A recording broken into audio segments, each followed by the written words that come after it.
Do you believe in economic justice?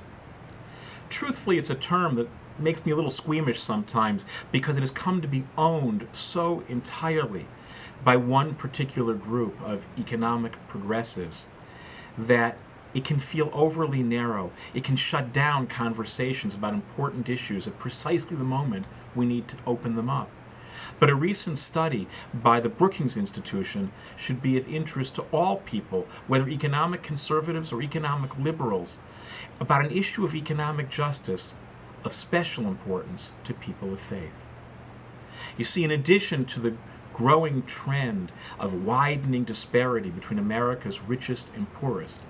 an issue about which people of conscience can debate and disagree, though it should be noted that when that gap gets too big, we begin to be unsustainable, no matter how much we think meritocracy will always work those things out.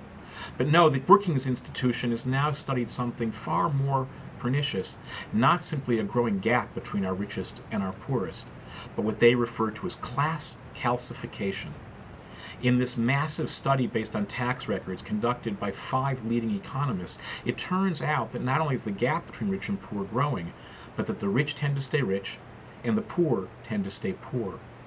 Old news, you think? Actually not. This is a new trend, and a trend that is central to the killing of hope, to the expectations that are central to a growing economy and also to a life of the spirit, to an approach to life that always holds out more, that imagines hope is always present and possibility always around the corner. So whatever one's economics or politics, the notion of class calcification ought to be of concern to you, especially if you're a person of faith, especially if you're a person who would like to see notions of economic justice transcend the usual political and economic divides, especially if you are a person who knows deep down that going all the way back, certainly in the biblical tradition, to notions of the sabbatical year and the jubilee year, that every healthy economic system needs to promise the possibility of a reset button, of escape to a higher level with enough hard work. The idea that we can be more than we are today, including materially more than we are today,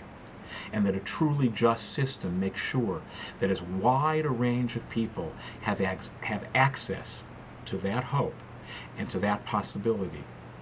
at any given moment, and that anything less than that is fundamentally unjust and unsustainable.